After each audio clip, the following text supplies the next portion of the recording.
नमस्कार दोस्तों, मैं आप सभी का स्वागत करता हूँ मेरे YouTube चैनल पे। आज हमारी MS वर्ड की थर्ड क्लास होगी, जिसमें मैंने आपको प्रीवियस क्लास में आपको इंट्रोडक्शन बता रखा है। आपको ये बता रखा है कि मैंने फाइल टैब में आपको सारे ऑप्शन क्लियर करा रखे हैं। नेक्स्ट आप बढ़ेंगे आगे होम मेन्यू में, तो चलिए शुरू करते हैं। हम पहले वेनवर्ड खोलेंगे। यहाँ पे आपके स्क्रीन पे आ रहा होगा कि वेनवर्ड हमने ओपन कर लिया है। इसे ओपन करके हमने एक ब्लैंक डॉक्यूमेंट ले लेना है और हम जो है अब होम के बारे में डिस्कस करने वाले हैं। बेसिकली जानने वाले हैं कि होम होता क्या है और किस तरीके से इसका इस्तेमाल होता है। तो मैं आपको एक बार होम के सारे ऑप्शंस दिखा देता हूँ। कुछ इस तरीके से हैं होम के इतने सारे ऑप्शन, जो हम डिटेल में डिस्कशन करेंगे, इसके बारे में सारी चीज जानेंगे। एक रफ आइडिया ले लीजिए। ये पेस्ट है, इसे पेस्ट करने के लिए इस्तेमाल किया जाता है। यहाँ पे कट है, कॉपी है, फॉरवर्ड पेंटर है, इन सब का इस्तेमाल किया जाता है। फॉर्मेट पेंटर यहाँ पर एक मेन अहम भूमिका निभाता है, ये जो आप देख पा रहे हैं अपने स्क्रीन पे, ठीक है। बाकी कॉपी का तो आप जानते हो कि कंट्रोल C से कॉपी हो जाता है, कंट्रोल V से पेस्ट हो जाता है और कंट्रोल X से कट हो जाता है। फॉर्मेट पेंटर को समझेंगे। यहाँ B से बोल्ड होता है, I से इटैलिक होता है और U से अंडरलाइन होता है। यहाँ पर भी हम समझने वाले हैं किस तरीके से इसका इस्तेमाल करेंगे। यहाँ पे जो आप ये देख रहे हो, इसका मतलब होता है कि आपको किस तरीके की राइटिंग चाहिए अपने यहाँ पे। जैसे कि अब यहाँ पे आप देखोगे कि मैं अगर कुछ लिखता हूँ, यहाँ पे मैंने कुछ लिखा, जैसे मैंने यहाँ पे कुछ लिखा है। अब अगर मुझे यहाँ देखिए, यहाँ पे मैं अगर बोल्ड कर देता हूँ तो गाढ़ा हो जाएगा, इटैलिक कर देता हूँ तिरछा हो जाएगा, और अंडरलाइन कर देता हूँ तो अंडरलाइन नीचे आ जाएगी, कुछ इस तरीके से। क्लियर है। और अगर हमें इसे कलर देना है तो यहाँ से हम इसे कलर दे सकते हैं। तो आइए हम इसे डिटेल में समझते हैं और शुरू करते हैं अपने वीडियो को। अच्छा, यहाँ पे पहले कॉपी है, पेस्ट है एंड कट है। इसके लिए हम क्या करेंगे, कुछ लिख लेंगे सिंपली। मैंने यहाँ पे अपना नाम लिख दिया, ठीक है, और मैंने अपने नाम को यहाँ पे बड़ा कर देंगे। यहाँ पे 11 दिख रहा है आपको, यहाँ से आप अपने अकॉर्डिंग सिलेक्ट कर सकते हो कितना आपको बड़ा करना है, ठीक। यहाँ पे पहला ऑप्शन, जब भी आप इसे सिलेक्ट करोगे तो आपका ये ऑप्शन अनेबल हो जाएंगे सारे। कॉपी का मतलब होता है आपने इसे कॉपी कर लिया है, अब यहाँ पे जाके कहीं भी आप इसे पेस्ट कर सकते हो, जस्ट लाइक दिस, ठीक है। वही नाम की डुप्लीकेट यहाँ पे आपके सामने आ जाएगी।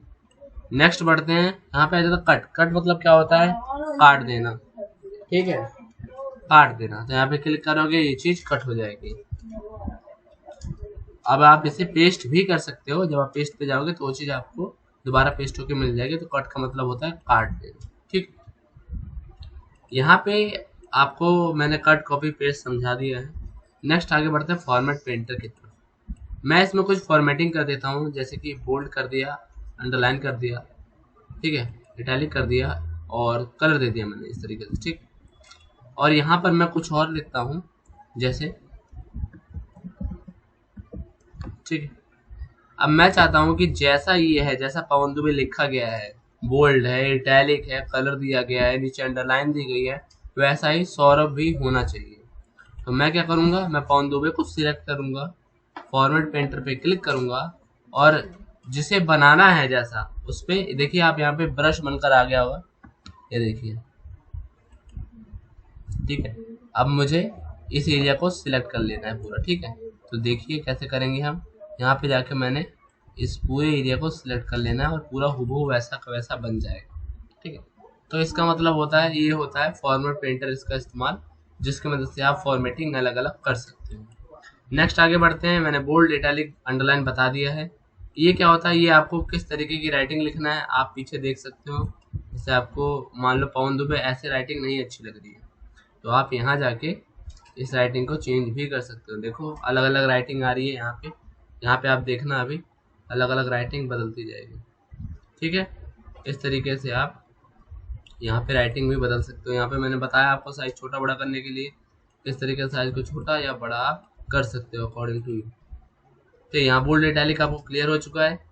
अंडरलाइन की तरह ही यहाँ पर होता है स्ट्राइक थ्रू। स्ट्राइक थ्रू का मतलब होता है, जो आपने देखा होगा कभी भी आप कुछ एरर हो जाता है तो आप कटिंग कर देते हो जस्ट लाइक दिस, इस तरीके से।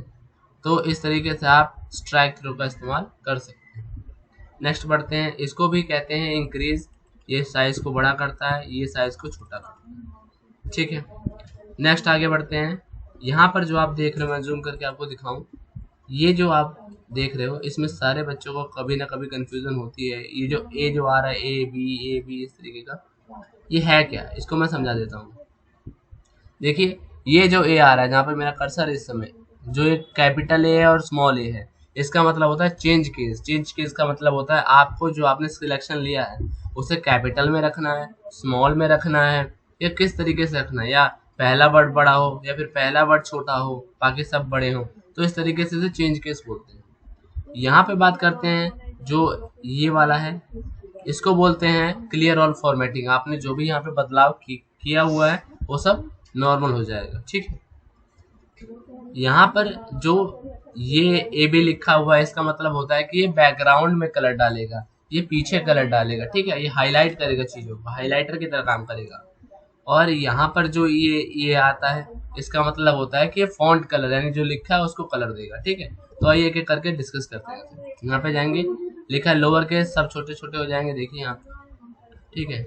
यहाँ पे जाके अपर केस करते हो सब बड़े बड़े हो जाएंगे, और यहाँ जाके कैपिटल वर्ड करते हो तो हर वर्ड का पहला वर्ड बड़ा हो जाएगा, ठीक है। यहाँ आता है क्लियर ऑल फॉर्मेटिंग, सारी फॉर्मेटिंग क्लियर हो जाएगा और नॉर्मल हो जाएगा, ठीक है। अच्छा, इसके बारे में अभी डिस्कस करता हूँ, इन दोनों के बारे में। पहले ये देख लेते हैं, ये वर्ड आर्ट होता है। वर्ड आर्ट मतलब सुंदर दिखाने के लिए इस चीज का प्रयोग किया जाता है। देखिए थोड़ा सा अट्रैक्टिव लुक आता होगा यहाँ पे, देखो, ठीक है। देखिए शेड आ गई है नीचे की तरफ, तो एक अट्रैक्टिव लुक देने के लिए इसका इस्तेमाल करते हैं। यहाँ पर मैंने आपको बताया हाईलाइटर की तरह इस्तेमाल करते हैं पीछे का कलर देने के लिए, और इसका इस्तेमाल करते हैं आगे के टेक्स्ट को कलर देने के लिए, इस तरीके से, ठीक है। क्लियर है? आगे बढ़ते हैं। आगे हमारे ये दोनों पार्ट आ गए हैं, इसको क्लियर से समझते हैं, हम इसे समझ लेते हैं। उससे पहले एक बार जूम करके इसको मैं दिखा देना चाहूंगा कि ये होता क्या है। ये देखिए यहाँ पे देखिए x2 लिखा हुआ है, x2 लिखा गया है, और 2 देखिए यहाँ पे नीचे है और यहाँ पर 2 ऊपर है। तो नीचे वाला जो 2 है इसका मतलब आप इसे नीचे की तरह इस्तेमाल कर सकते हो। अब समझाता हूँ आपको। आपने बचपन में एक फॉर्मूला किया होगा, जैसे कि मैं आपको दिखाऊं, H2O। तो आपने देखा होगा कि H2O में जो 2 होता है वो नीचे की तरफ रहता है, तो आप इस पे जाकर क्लिक करोगे तो नीचे हो जाएगा, राइट। आपने मैथमेटिक्स में 25 का स्क्वायर जरूर किया होगा, बट यहाँ पे स्क्वायर नहीं लग पा रहा क्योंकि स्क्वायर में 2 ऊपर आता है, तो इसे सिलेक्ट करके हम इसे ये कर सकते हैं, ठीक है। तो इन दोनों के लिए इसका इस्तेमाल किया जाता है बेसिकली। क्लियर है? यहाँ पे मैं कुछ और भी टाइप कर देता हूँ ताकि आपको और भी इजी एक्सप्लेनेशन दे सकूँ। यहाँ पे मैंने एक निकनेम लिख दिया है, ठीक है। और अगर मुझे इसको यहाँ पे देखिए ये आता है लेफ्ट में लाना है, आपको सेंटर में लाना है, सेंटर में ला सकते हो, राइट में ला सकते हो, ठीक है। यहाँ से राइट में आ जाएगा, यहाँ से सेंटर में आ जाएगा, और यहाँ से लेफ्ट में आ जाएगा। यहाँ पे जस्टिफाई, जस्टिफाई का मतलब होता है कि जस्टिफाई का मतलब होता है कि आपको इक्वल RAND, जैसे मैंने एक फॉर्मूला लगाया है, इससे डमी टेक्स्ट आ जाता है, देख लीजिए अपने स्क्रीन पर, और आप ये डमी टेक्स्ट आ जाएगा। अब मैं आपको बताने वाला हूँ जस्टिफाई का मतलब क्या होता है। जैसे कि यहाँ पर आप ये सब देख रहे हो, सॉरी, यहाँ पे आप देख रहे हो कि लास्ट में जो चीजें आप देख रहे हो ना, तो ये प्रॉपर बैलेंस में नहीं है। अब इसे बैलेंस में लाने के लिए जस्टिफाई का प्रयोग करेंगे। हम कंट्रोल A से सारा सिलेक्ट कर लेंगे और यहाँ पे जाके जस्टिफाई कर लेंगे, तो अब आप देखोगे कि ये पूरा बैलेंस हो जाएगा। यहाँ पे मैं गया और यहाँ पे देखिए पूरा बराबर आ गया है, लास्ट में जो भी लास्ट लाइन आती है सारी बराबर हो चुकी है। तो इस तरीके से आप इसे जस्टिफाई करके प्रॉपर अरेंज कर सकते हो, ठीक है। नेक्स्ट बढ़ते हैं। ये आपके बुलेट्स होते हैं। बुलेट्स जैसे आप नोट्स बनाते हो तो आपको कुछ पॉइंट्स देते हैं, तो उसी तरीके से इसका इस्तेमाल किया जाता है। ज़्यादा कुछ नहीं, चीज़ों को अट्रैक्टिव बनाने के लिए, चीज़ों को अच्छा लुक देने के लिए इसका प्रयोग किया जाता है। सेम यहाँ पर आता है, यहाँ पे हम न्यूमेरिकली और अलजेब्रिकली मतलब अल्फाबेटिकली हम इसे रिप्रेजेंट कर सकते हैं। ये भी उसी तरीके से ही काम आता है, आपको बुलेट्स देने के लिए, आपको पॉइंट्स देने के लिए। क्लियर है? यहाँ पर हम आगे बढ़ते हैं। यहाँ पे आपको स्पेसिंग देने के लिए काम आता है, जैसे आपको स्पेस देना आप यहाँ से दे सकते हो। नेक्स्ट आता है आपका इसे लेफ्ट की तरफ आप इसे बढ़ा सकते हो, यहाँ से राइट की तरफ आप इसे बढ़ा सकते हो। कम ज़्यादा करने के लिए इसका प्रयोग किया जाता है। वैसे आम भाषा में इसको इंडेंट बोला जाता है। ठीक है, ये पूरे बैकग्राउंड का कलर होता है, पूरे होल बैकग्राउंड का कलर आ जाता है जितना भी एरिया सिलेक्टेड होता है। यहाँ पे अगर आपको बॉर्डर देना है तो आप देख सकते हो नीचे से बॉर्डर आ चुका है, टॉप से बॉर्डर आ चुका है, लेफ्ट से बॉर्डर आ चुका है, राइट से बॉर्डर आ चुका है। नो बॉर्डर में बॉर्डर नहीं आएगा, ऑल बॉर्डर में हर जगह से बॉर्डर आ जाएगा। आउटसाइड मतलब बाहर से बॉर्डर आ जाएगा, इनसाइड मतलब अंदर से बॉर्डर आ जाएगा। तो इन शॉर्ट में बताऊं तो ये बॉर्डर देने के काम आता है। नेक्स्ट आगे बढ़ते हैं। यहाँ पर आपको शॉर्ट ऑप्शन दिखेगा जिसमें ए और जेड लिखा हुआ है। इसका मतलब क्या होता है, जैसे मैंने काउंटिंग लिख दी। आपने छोटी क्लासों में असेंडिंग डिसेंडिंग ऑर्डर पढ़ा होगा, जिसे आरोही अवरोही क्रम बोलते हैं। तो असेंडिंग में क्या होता है, जो छोटे नंबर होते हैं उससे काउंटिंग स्टार्ट होती है और बड़े तक जाती है। डिसेंडिंग में इसका उल्टा होता है, बड़े पहले आते हैं फिर छोटा लास्ट में आता है। तो वही काम आप इसमें कर सकते हैं। इस पर क्लिक करके आप इसे डिसेंडिंग जब कर दोगे, यहाँ पे देखिए, यहाँ पे आपको देखने को मिलेगा कि ये असेंडिंग ऑर्डर और डिसेंडिंग ऑर्डर। तो यहाँ पे असेंडिंग ऑर्डर अनेबल है अभी, ठीक है। मैंने यहाँ पर क्या किया, मैंने यहाँ पे आके डिसेंडिंग ऑर्डर 11 कर दिए और ओके कर देंगे। तो आप देखोगे कि 9 से शुरू होगा, 8 से, 7 से, फिर ऐसे करके एक मतलब हाईएस्ट वैल्यू पहले आएगी और उसके बाद लास्ट वैल्यू में लोवेस्ट आएगी। ठीक है, क्लियर है। आगे बढ़ते हैं। आगे का ये जो आप देख रहे हो, ये इसे बोलते हैं, आप इसे थीम बोल सकते हो कि थीम चेंज करने के लिए इसका प्रयोग किया जाता है, जिसमें मैंने ये ले लिया है। ठीक है, अब मुझे अपने फ़ोन की भी आप थीम चेंज करते हो, एंड्रॉइड फ़ोन की थीम चेंज करते हो, वैसे इस तरीके से आप इसकी थीम चेंज करने के लिए इसका प्रयोग करते हो। देखो यहाँ पे कोट्स आ गया। कोट्स मतलब जो महान व्यक्तियों के द्वारा जो विचार प्रकट किए जाते हैं, उनमें से ये कोट्स आप उस तरीके का थीम सिलेक्ट करके आप अपने डॉक्यूमेंट में लगा सकते हो। तो अलग अलग थीम्स हैं, आप इसे सेट कर सकते हो अपने डॉक्यूमेंट। नेक्स्ट लास्ट ऑप्शन है फाइंड। इसको समझते हैं एक बार। देखो फाइंड मतलब होता है ढूंढना। आपको क्या चीज़ ढूंढना है, अब यहाँ से आप पता कर सकते हो। जैसे डॉक्यूमेंट में कोई पर्टिकुलर वर्ड है आपको ढूंढना है, जैसे मान लीजिए क्लिक। तो जहां जहां क्लिक होगा वहां वहां इस तरीके से हाईलाइट हो जाएगा। ठीक है, और कुछ फाइंड करना है, जैसे मान लीजिए कि मुझे फाइंड करना है लेट सपोज स्टाइल। ठीक है, तो जहां जहां स्टाइल है वो इस तरीके से हाईलाइट हो जाएगा। एक लास्ट देख लेते हैं हम। हमें अगर फाइंड करना है यू नहीं लेफ्ट। ठीक है, तो जहाँ देखिए एक ही लेफ्ट है तो एक ही बार वहां पे हाईलाइट हो जाएगा। ठीक है, आगे बढ़ते हैं। रिप्लेस। रिप्लेस मतलब बदल देना। ठीक है, अब यहाँ पर देखिए, यहाँ पे हमने फाइंड वॉट में आपको जूम कर दूं थोड़ा सा, तो यहाँ पर आप देखोगे कि फाइंड वॉट में वो लिखना है जो यहाँ पे डॉक्यूमेंट पे अवेलेबल है, और रिप्लेस विथ यानी किससे बदलना है। यानी कि फाइंड वॉट में अगर लेफ्ट लिखा है तो आप लेफ्ट की जगह क्या देखना चाहते हो, मैंने कहा कि राइट देखना चाहता हूँ, और यहाँ पे जाके रिप्लेस ऑल। तो देखिए जहां जहां एक ही जगह था, एक ही जगह देखिए लेफ्ट की जगह राइट हो गया है। ठीक है, यहाँ पे आप देख सकते हो जो मैंने सिलेक्टेड एरिया किया तो यहाँ पे लेफ्ट की जगह राइट हो गया। पहले क्या था, पहले लेफ्ट था। ठीक है, तो ये होता है रिप्लेस। सिलेक्ट में बात कर लेते हैं। सिलेक्ट ऑल, सभी सिलेक्ट हो जाएंगे इस तरीके से।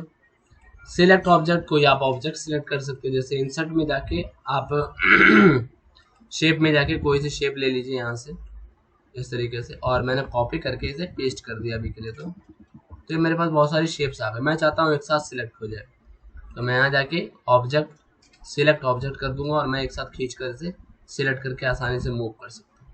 क्लियर। नेक्स्ट आगे बढ़ते हैं। सिलेक्शन पेन में। सिलेक्शन पेन में क्या होता है, जितने भी ऑब्जेक्ट हैं उसे आप हाइड ऑल कर सकते हो, शो ऑल कर सकते हो, एक साथ छुपा सकते हो, एक साथ दिखा सकते हो। ठीक है, तो ये रहा आपका होम मेन्यू। उम्मीद है गाइस आपको समझ आ गया होगा सब कुछ, और मेरे YouTube चैनल पे बने रहने के लिए आपका बहुत बहुत धन्यवाद।